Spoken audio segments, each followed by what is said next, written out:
first we'll do a little bit of history. There are 3 electric utilities, in publicly owned ones, on the South Shore. One here in Mahone Bay, one in the town of Lunenburg, and one in the district of Riverport. They're fairly small. Mahone Bay has about 725 subscribers. Lunenburg is approximately the town footprint plus a bit. It's, I think, less than 3,000. And Riverport district is about 1,400. So all told, it's really a small group of people, less than 5,000. And there's some space between them. Between Lunenburg and Mahone Bay, there's some Nova Scotia Power served territory. And between Riverport and Lunenburg, it's about 4 kilometers of Nova Scotia Power served territory. So they're not contiguous, although they are fairly close together. So the history of these is actually quite interesting. Lunenburg first got its power generation in about 1890, 1891. And there were 2 separate power plants operating downtown in Lunenburg. Riverport district actually got started in about 1920. I didn't actually find a good history of Mahone Bay. Maybe somebody knows how old the utility is here. At about that time, utilities all over North America, small rural electric utilities and small town utilities were being started, and the history of these is really very fascinating. At that time, there was really only private electrical service. Public utilities weren't really being established in most places. And rural electricity cost about 4 times more than in urban areas. And there's a parallel to today's situation with bandwidth, where you pay the same $50 a month to, say, Eastlink Cable, and in the rural area, you'll get a 2.5 megabit download and half a megabit upload with their Canopy rural broadband service. But if you happen to live in a town, you get, for that same money, about 10 megabits down and about 2 up. So today, in terms of communications, we're almost in the same situation where those people were in with respect to electricity 100 years ago. And the way that they solved the problem in the electrical system of 100 years ago was that they banded together, and where it was possible to put together a co-op of rural people to solve their own problem, they did that. And where it was possible to convince a government to take control and ownership of the utilities, they did that. And so this was not an uncontroversial move. So, for instance, here we have a quote from 1905 from Richmond, Virginia. Richmond Times-Dispatch, October 1905. Thank you. Electricity, in no sense a necessity and under no conditions universally used by the people of the community. It is but a luxury enjoyed by a small proportion of the members of any municipality, and yet if the plant be owned and operated by the city, the burden of such ownership and operation must be borne by all the people through taxation.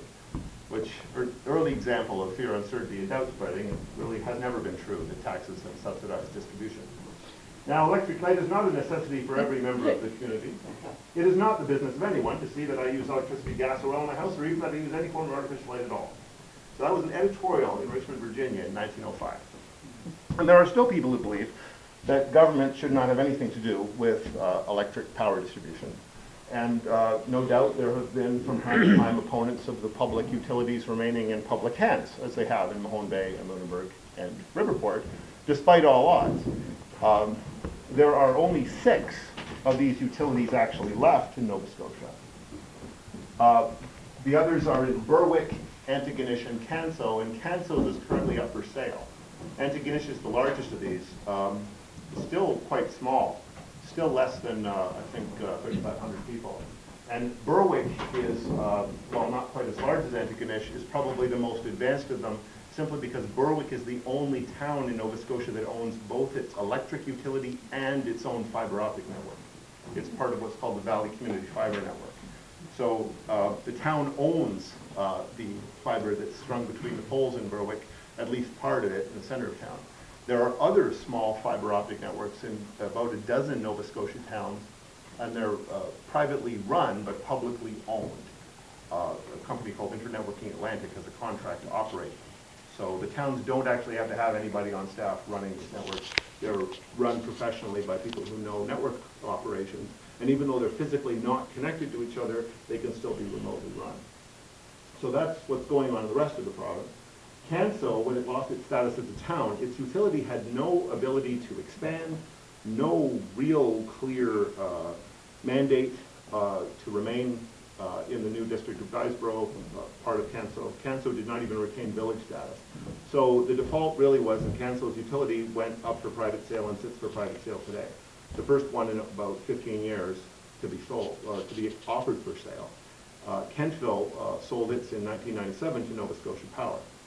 And quoting Don Berwick, the CEO of Don Regan, the CEO of Berwick, that apparently Kentville has paid about something like 10 or 15% more for its electricity ever since then, but it did get some kind of a tax break because of the cash boost of selling the utilities.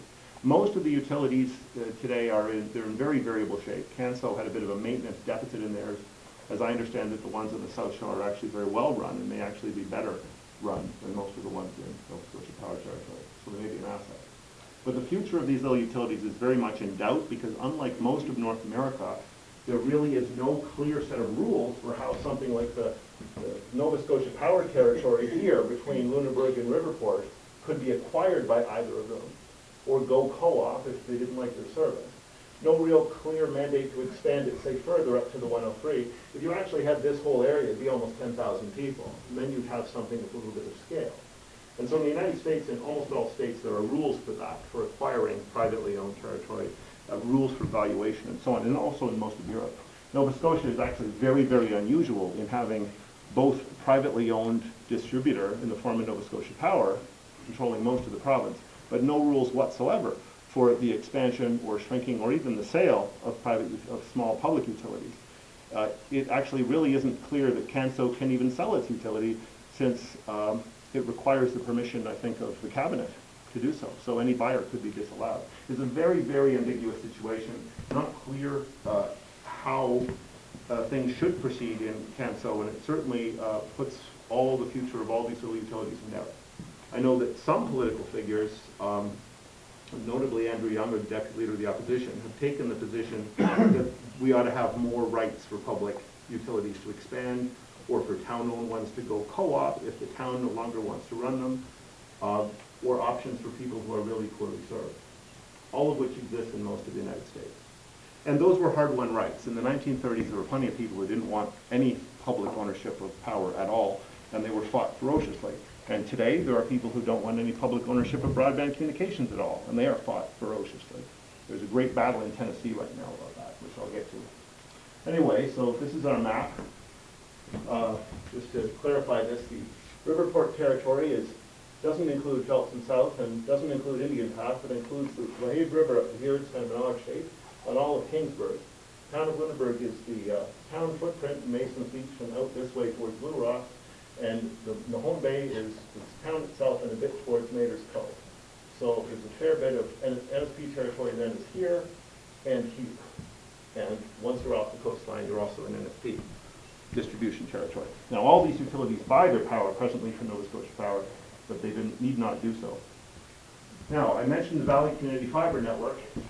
This is it. It goes from Halifax to up here to Middleton, and Berwick is right here.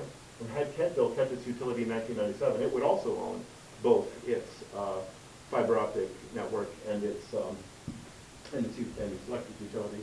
So it's an interesting illustration, Berwick versus Kentville, to maybe comparatively look at those two towns at some point. Somebody should do a study of this and see whether there are any great benefits to retaining this ownership. Now this fiber optic network is used by the schools, the hospitals, and other what are called community anchor institutions in the valley. Now that terminology, community anchor institutions, is actually American terminology.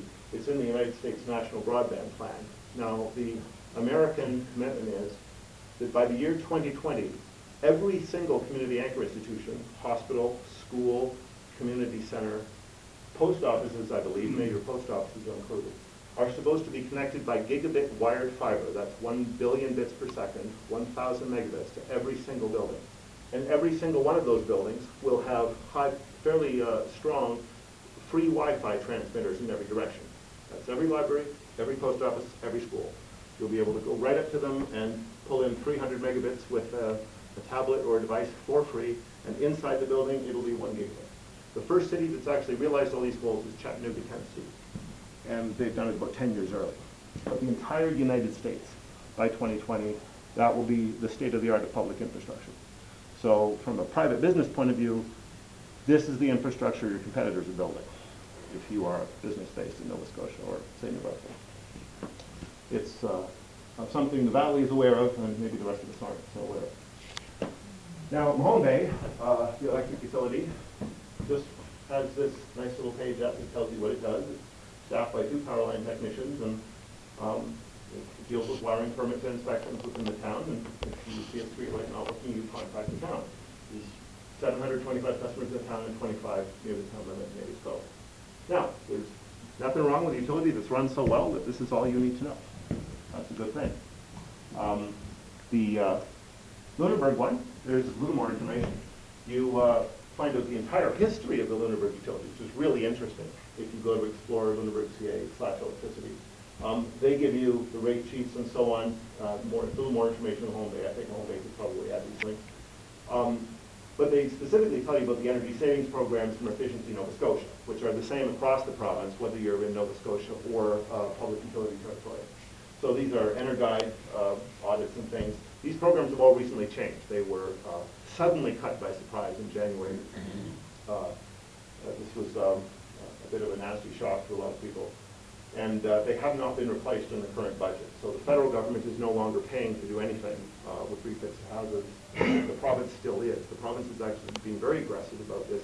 I think for $39, if you sign up on Facebook, you can get an assessment that costs $150. They'll wrap your water heater, and they'll do other things for you that they say are worth about $750. So if you look up Efficiency Nova Scotia on Facebook, you can sign up for that still. I think they have 450 places left over. So anyway, it tells you about the interest-free loans of up to $5,000. Low-income owners with electric heat can get some support for an Energuide evaluation to encourage you to get away from electric baseboard heat, which is a real negative in the province, and an appliance retirement program to get energy-efficient replacement. So Lunenburg has actually probably done a very good job. Now, so much for electricity. Some of us, every once in a while, have probably seen this stuff up on poles, and we probably wondered what it was. But more of us have probably just thought, wow, that's ugly. Now, I could probably guess at what everything on here is, but despite having a background in this stuff, it changes, and some of the equipment looks like other equipment I can't tell. But in general, round about here, where you see the covered wires are generally communications gear, and the bare ones are generally power. So what's going on up here is ground wires and live wires, and what's going on down here is the movement of communication. So from a raw physical sense, what's happening up here is that something on the order of, a kilowatt hour is about 6 times 10 to the 23rd electrons. It's 23 zeros and a 6. That many electrons are in a kilowatt hour. That's what's moving through here. And then down here, I don't know how many electrons it takes these days to move a bit, but in theory it only takes really 1 electron to move 1 bit. We're not that efficient yet. Maybe it's 10,000 now, or 1,000. With fiber optic cables, it might even be 100. But it's far smaller number of electrons are moving around down here. And because we're using these sensitive timings to communicate with each other, we have to insulate these wires and prevent them from being interfering with each other. So that's why we insulate these and we don't insulate those, because up here, you insulate them on the way into the house so that nobody gets electrified. Then we have these grounding cables which take any stray electricity down into the ground. What this device is this is basically an amplifier. It takes the signal that's coming in and repeats it and keeps sending it on. And I think we have maybe 2 different ones here, one that you can't see on this side. There is fiber optic cable on this pole in a repeater, and then I think there's some coaxial cable. The way the phone company does this is they have very big switches with a lot of cables coming out in a great big spider web. And so when they upgrade one switch, they tend to upgrade it all at once, put a huge amount of fiber back to their own center office back in Halifax, and then serve you from there. The cable company tends to snake it along a little bit. So I could have actually shown on the other slide that the towards Riverport, Eastlink's fiber optic head ends at about Rose Bay, by the Salty Rose, I think.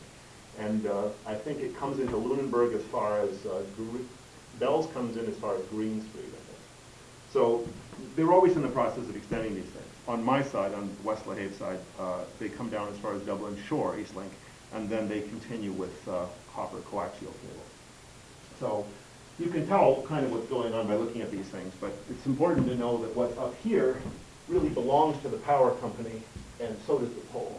So the poles are owned by basically you in these three communities, and they're owned by Nova Scotia Power and elsewhere in the province, and it's somewhat ambiguous who owns the rights of way. As far as I'm concerned, rights of way are public, and if the public needs them, they just take them and re-expropriate them, regardless of who bought what poles in 1997. But power companies like to think that they own the rights of way as well as the poles, and that's a legal dispute we haven't actually had in the province yet. Within towns, it's a little clearer because town authority clearly includes things like sewage rights of way, road rights of way. They have other options than the poles to move things between. But if you're just talking about things on poles, it can get very contentious. For instance, when Eastlink wants to expand its network, it actually has to go to Nova Scotia Power in its territory and get a legal clearance that Nova Scotia Power does in fact actually own the poles. And Nova Scotia Power charges Eastlink $30,000 for that, even if they're only going to extend the fiber 8 or 9 kilometers. So this is a wonderful subsidy for the pole owner. So this kind of politics goes on all the time. It prevents rural people from getting access to state-of-the-art broadband. And it is a bit of a problem that we have really not much or no coordination between our power monitoring needs and our communications needs, but we'll get into that. Energy usage. We talk about it a lot. We know our power is mostly coming from coal, but we're seeing more and more examples of user interfaces for tablets or for desktop computers that will tell you what you're using and when. So here's a typical example of one. Not trying to get into this in any much detail, but it shows you the hourly demand is peaking at a couple of times a day, your consumption, and you can, how much it's costing you. And when we get into what are called time of use pricing schemes, where you're paying more at certain times a day, then this becomes important information, because you can do things like get your dishwasher to go on at night instead of when everybody else is watching TV. Now, this is a contentious statement I'm going to make, but in the long run, we are all going to be paying very variable time of use rates. It is going to go up and down much more than it does now. The problem, if we try to say it's expensive here and cheap there, because everyone's trying to use it here, would be that we would just defer a lot of demand over to another time. Does anybody remember, I guess we probably almost all of us remember, that it used to be that 11 o'clock long distance rates got cheap. So at 11 o'clock, if you tried to call long distance, what would happen? You couldn't get up. So everybody who had discretion scheduled their long distance call outs for 11 o'clock because that was when the rates changed, and then they couldn't get a line out. So if you have a peak pricing scheme that encourages everybody, as soon as the peak is over, to suddenly start drawing their electricity, you will get exactly the same thing, only it won't just be the annoyance of a busy signal, it will be a brownout. So time of use pricing schemes are all very fragile until you have very incremental schemes where it's like literally, if there's extra power on the grid, it's cheap. If there's extra demand, it's expensive. And this varies a lot. In the middle of the night when no one needs it, power on the grid can go for as little as a penny, or even sometimes be paid to take. Industrial users are sometimes paid to take power off the grid at 4 a.m. when there's nothing else to do with it. Whereas the worst case I know of in Canada is that during the air conditioning peak in summer, when Toronto Hydro goes out to the wholesale market to meet its peak demand from air conditioning, it has to pay sometimes as much as $1.40 a kilowatt hour for that power, but in Ontario it can only charge 10 cents to the user. So the public is losing to the tune of $1.30 a kilowatt hour at those summer peak times. It's not a very short, long period of time, but when it's happening, it's very, very expensive. And as we get more and larger discretionary uses, electric car charging, geothermal heat pumping, bigger electronics, all of these things in the big fancy new houses with 400 amp services and so on really start to add up. And when we see them all turned on at a time, then we will start to see serious problems meeting that demand. So the little utilities may have some challenges in the next few years as we shift more towards some of these discretionary uses. This is what the power grid looks like. This is the so-called Eastern Interconnection. It includes everything pretty much over to the western side of the U.S., approximately the Rockies is the boundary. The Eastern Interconnection includes everything except Texas and Quebec, which are their own. We, in the Maritimes and Newfoundland, are part of the same thing, electrically, a regulatory environment as the New England and Ontario. But Quebec and Texas is going their own way, sometimes has consequences, like the conflict between Newfoundland and Quebec over Churchill Falls. The important thing about this diagram is power moves around all over North America in one mesh. If you need more here and draw it from there, and then they need some here in New York, they'll draw it from there. So it's like it's a big swimming pool full of water. If you shift it from one side, the waves will push over to the other. Electrons do move relatively easily. Even if you're just going coast to coast on modern transmission lines, you don't really have, I guess the worst of them, you might lose half the power, but generally speaking, the electric grid is a marvelous and amazing machine, and probably, some say it's the most complex machine human beings ever built. In North America, we started at Niagara Falls with what's called the run-of-the-river system. Water comes out higher up in the Niagara River here, runs through a long series of pipes, tunnels, and then comes out below without interfering very much with the falls. The falls get less water when they're taking power, but there's no dams or anything other than the dam off to the side of the Niagara River. Those are very efficient systems, and they're generally speaking what modern hydroelectric designers like to build, unless they have a big dam fetish, as some do. In Canada, we have quite a variance in how we generate our electric power. We are very coal intensive in Nova Scotia. And you can see down here conventional sources, coal, green, red, that's Nova Scotia. Ontario is extremely nuclear heavy. I actually know that there's one activist who wants to file a lawsuit to force Ontario to take hydro out of the name of Hydro 1 and Ontario Hydro and make them call it Ontario Nuco and stuff like that, because that is what it is. Now, for a very long time, governments had the attitude, certainly in Quebec and Ontario, that the public ought to really invest heavily in generation facilities so that power would have really low rates and they could attract in industry. And that was probably a good strategy when there was a lot of unutilized hydro and things around, and when there weren't a whole lot of opposition to hydro dams, and when people didn't really oppose nuclear power very much. And when nuclear power looked like it was going to end up being cheap instead of what it is, which is the most expensive form of power you can actually generate. One argument that's sometimes made about why Ontario turned into a have-not province was because it was putting tens of billions of dollars into nuclear reactors, which turned out to be very expensive sources of electricity, and still has a plan to replace its current fleet for $50 or so billion. That's a tremendously expensive way to solve the problem of a loaded grid. It's probably cheaper to buy up and throw away all of the old beer fridges and install smart thermostats everywhere than it is to build nuclear power plants. But we still have this mentality that it's the government's job to keep rates low and the supply moving. That mentality actually can bankrupt you. In my personal opinion, it is bankrupting Ontario, and you could argue it's bankrupting New Brunswick too. They've had several fiascos, the ore emulsion, fuel burning fiasco, the LaPro refit, and just huge expenses in the billions of dollars just to try to keep ahead of supply so that they won't have to adapt to tell the demand side, the user side, to smarten up a bit and reschedule its usage and change the rate schedules. Politicians often don't want to face that, that people might be asked to change their habits on their watch. But yet, if we don't, we have other costs. So just burning coal to keep meeting demand in the United States, depending on who you believe, coal's cost can be between $345 to $500 billion a year in expenses that the miners and utilities don't see. Health problems in mining communities, pollution around power plants.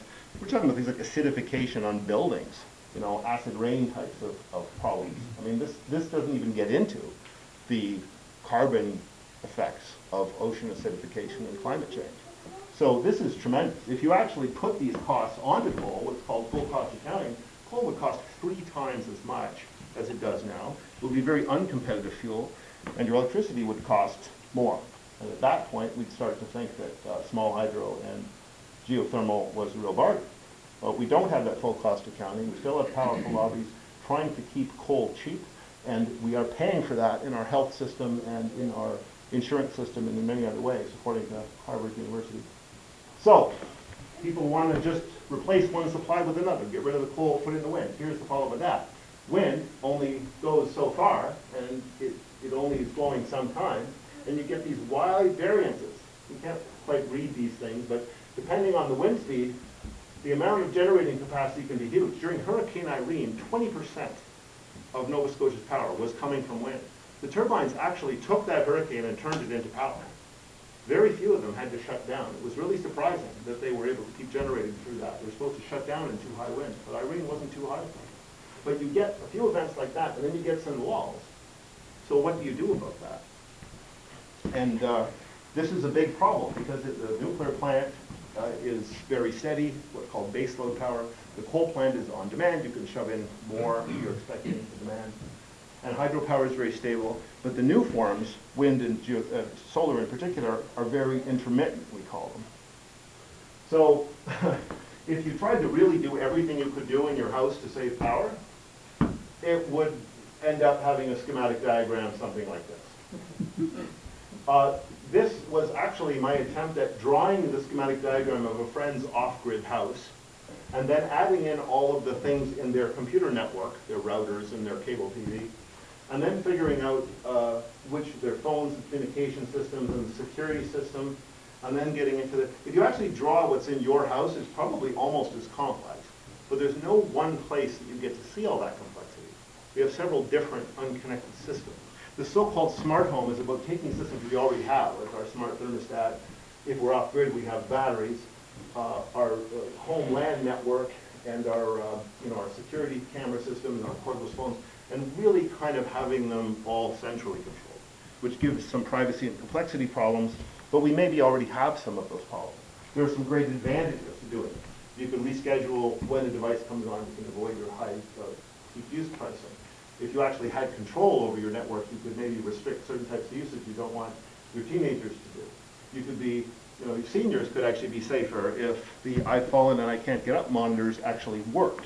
Unfortunately, throughout most of the period of time we've had these things, they've not worked about a third of the time.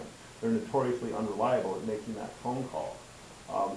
A better network system can actually solve that problem for you. So over the next 20 years, we've got a bunch of challenges. We have electric vehicles, geothermal heating. Unless those things are scheduled when they draw their power and draw them off peak, we're going to have big problems. We're going to have brownouts, and we're going to have a system that tries to subsidize usage with low rates is going to end up subsidizing the upper middle class's transport and the upper middle class's heating, while the poorer people are going to suffer the same complexities. And then they're going to get hit with the higher tax loads and the sluggish economy because of it. So you really can't have a system where somebody drives that electric vehicle in Toronto and just at the air conditioning peak plugs it in to charge. And then they pay 10 cents to do that charging, but it costs on Toronto Hydro $1.40. So in many places they're trying to deal with this on a regulatory level, force you to have a smart meter at a time of these pricing or charge off peak if you have an electric vehicle. That's pretty unreliable. To my knowledge, we actually don't even have the mechanisms to trace that in Nova Scotia, nor even a strategy.